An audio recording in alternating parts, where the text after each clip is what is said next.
महिलेला संतुष्टता न मिळाल्याने तिने थेट प्रियकराचे गुप्तांग कापून टाकल्याची धक्कादायक घटना कन्हेरा MIDC भागात घडली आहे.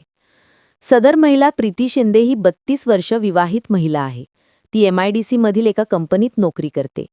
काम करत असताना तेथीच असलेल्या राहुल पवार या तरुणाशी तिची मैत्री झाली आणि काही दिवसांतच मैत्रीचं रूपांतर प्रेमात झालं. दरम्यान त्यांनी अनेक वेळा शारीरिक संबंधही ठेवले, पण यावेळेस जे घडले ते ऐकून नक्कीच अंगाला काटा उभा राहील. कारण दर आठवड्याप्रमाणे रविवारी कंपनीला साप्ताहिक सुट्टी असते. त्यांनी शनिवारी म्हणजेच 14 डिसेंबर रोजी ठरवले की उद्या भेटायचे. पण रविवारी प्रियकरासोबत काय घडणार होते जे त्याने स्वप्नातही विचार केला नसेल.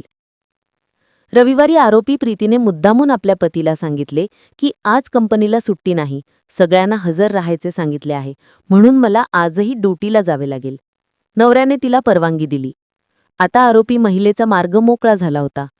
त्याच दिवशी ती सकाळी 8:30च्या सुमारास घराबाहेर पडली आणि कामगार चौक येथे येऊन प्रियकर राहुलला फोन केला. राहुल काही वेळातच मोटरसायकल घेऊन तेथे पोहोचला. त्यानंतर त्यांनी थोडा वेळ शॉपिंग केले आणि तेथेच हायवेलगत असलेल्या सूर्या फॅमिली रेस्टॉरंट येथे पोहोचले. त्यावेळेस 11 वाजले होते. त्यांनी रेस्टॉरंटमध्ये जेवण वगैरे केले आणि तेथेच असलेल्या एका लॉजवर रूम बुक केली. त्यानंतर त्यांनी शारीरिक संबंध सुरू केले. पण प्रियकर तिला इच्छेनुसार शारीरिक सुख देऊ शकला नाही. त्यामुळे त्या रागावलेल्या महिलेने कोणताच विचार न करता थेट आपल्या पर्समधील पेपर कटरने प्रियकराचे गुप्तांग कापून घेतले. नंतर राहुलने जोरजोरात आरडाओरडा करायला सुरुवात केली.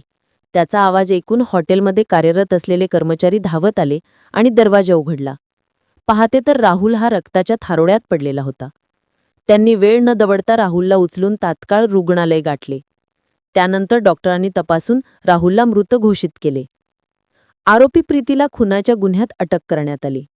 या अनैतिक संबंधात त्या तरुण प्रियकराचा जीव जाईल हे त्याला काय ठाऊक होते. त्या महिलेने केलेल्या वेदनादायक व थरकाप उडवणाऱ्या कृत्याबद्दल तुमचे काय मत आहे? कमेंट करून नक्की सांगा. चॅनलवर नवीन असाल तर लाईक आणि सबस्क्राईब नक्की करा.